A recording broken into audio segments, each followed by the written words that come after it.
Hello and welcome to today's Delta Credit Tip. So you bought that vehicle and you got a little bit of buyer's remorse. The payment's not great. The rate is terrible. Should you refinance? Is it even an option? Well, stay tuned. We're going to fill you in on just when you should be refinancing that car right here on today's Delta Credit Tip.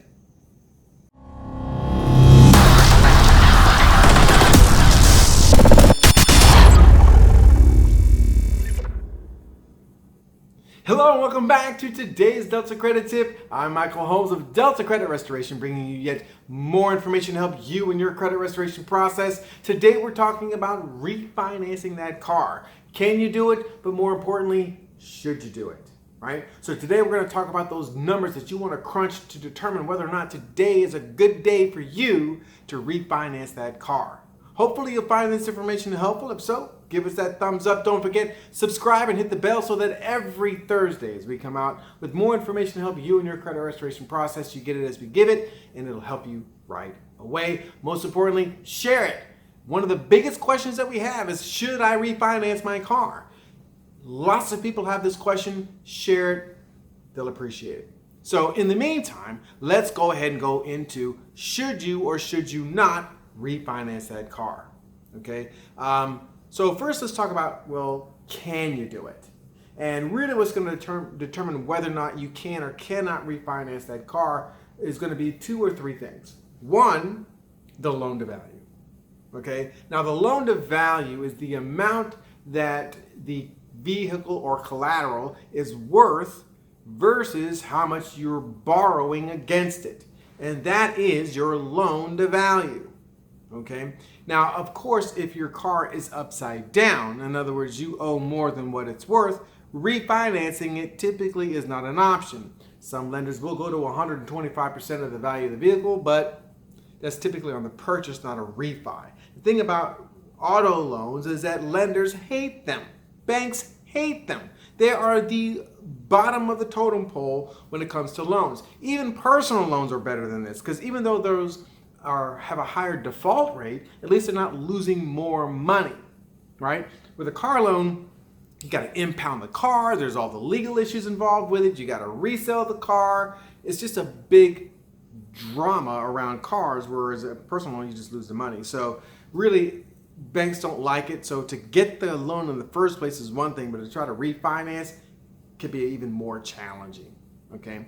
The other issue is, of course, your credit. Now, credit, because of the nature of what you're trying to accomplish, refinancing a car, the credit score requirements can be a little higher than normal, okay? And third, the age of the car. Once you start hitting year 4, the ability to get a rate that's better than what you got or a term that's better than what you got is diminished because banks don't like older vehicles. They're not in the business of owning cars. And if it breaks down because of age, normal wear and tear, then they don't want to get stuck with it. So they don't want to necessarily refinance it once it gets to a certain age, or they make it so incredibly expensive that it wouldn't be worth your time. Okay? So that's if you can do it. And again, it's based on loan to value, credit, and of course the age of the vehicle. But the question now becomes, should you? Now, there are two primary reasons why you'd probably try to get your car refinanced. Either you want to reduce the payment that you're making every month, or you want to reduce the rate that you're paying over the life of the loan. And these are two very good reasons to want to refinance your car. But the problem becomes, you still may not actually save money. But let's talk first about the rate. So to get a better rate on your vehicle, obviously you need to be able to qualify for a better rate. So how do you know whether or not you're going to qualify for a better rate without having your credit pulled to see what happens, right? Well, like we teach all of our clients that come through Delta Credit Restoration, your credit is not a score. Your credit is a behavior that leads to the score. It's one of the most common themes that you'll hear in all of our videos. And the first behavior that we look for is that you're simply cognizant of what's going on around you financially, which means understanding the relationships that you're getting into that have that financial backbone to it. Okay, so if you're going to go for a loan, the thing about the rate on a vehicle is that it's typically fixed. In other words, how they derive that rate is fixed. And usually on one axis, it's the year of the car, and on the other axis, it's going to be your credit score, and that's how they determine what your rate is. So if you can go to the bank and know what your credit scores are and know what your the year of the vehicle, right, you can pretty much determine what the rate's going to be, and you can make that determination whether or not it's a good opportunity to refinance or not on the rate. Okay. The second opportunity is again on that payment. Well, the only way to really help yourself with the payment, in other words, reduce it, is to elongate the term. So if you got 3 years left on the loan, you go to 5, right? And now because the amount that you're borrowing is spread out among more months, you save money per month. But are you saving money over the life of the loan? And that's really what this really can all boil down to. Now, if you're in a position where you've got like this $700 payment on this F-150, right? And it's just killing you financially, and you just have to get that lower rate, a lower payment, I get it. It happens. But you don't want to have what they call smoker cessation, right? So smokers like to smoke now because of the feeling that they get right now. They're not weighing in on the long-term effects that smoking will have on their health.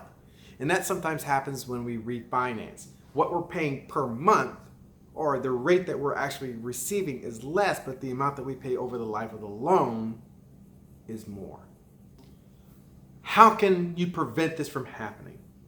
Well, you have to calculate what they call a net tangible benefit. And to be totally honest with you, for your bank to be acting in an ethical way, right, they need to calculate what the net tangible benefit is and whether or not it actually is going to save you money over the life of the loan. Now, like we mentioned in other videos, especially the one on mortgages and maximizing your down payment, we talked about the idea that the interest rate is powerless without time. Okay? So there's a couple of factors that you want to think about before you commit to refinancing the loan. Time is one. Cost is the other. So let's talk about rate first since we started there. Yes, you may get a lower interest rate, but that interest rate has to be reduced by so much that the amount that it costs you to do the refinance has to be realized in the difference that you earn because of the rate.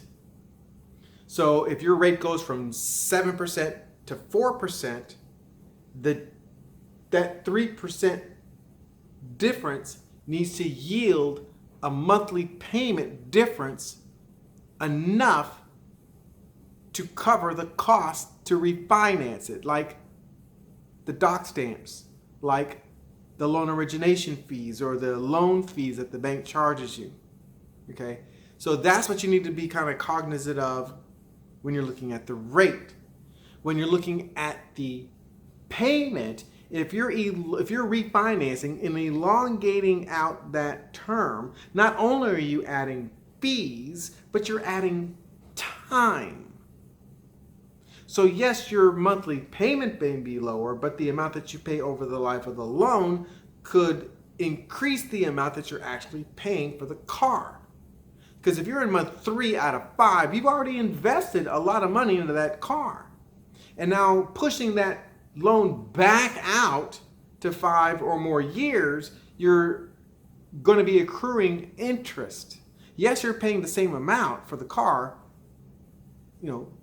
we're ignoring the fee part in that comment, but even if it was the same dollar amount, by putting it out more months, you're going to pay more because you're accumulating interest longer.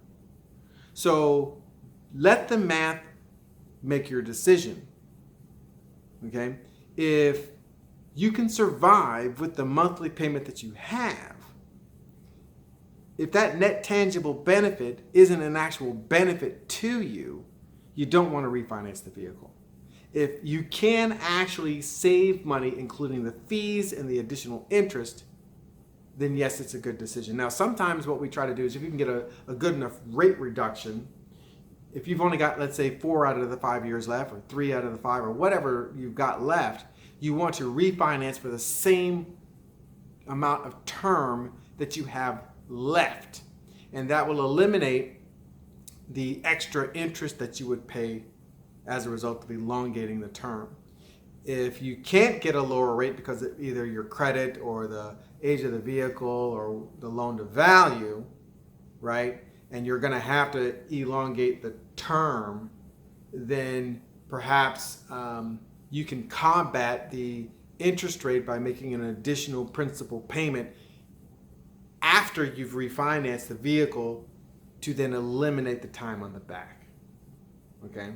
But it has to be a principal only payment. If you make an extra payment and for some reason the next payment is less than what is normally required, they didn't apply your payment correctly. They did it towards the interest. You need to correct it and make sure they do it towards the principal so that over the life of the loan, you're still netting that tangible benefit. All right. So again, hopefully this information helps. If so, give us that thumbs up. Don't forget to subscribe, hit the bell, and share it. And hopefully this information will help you make a choice, make a change. Delta.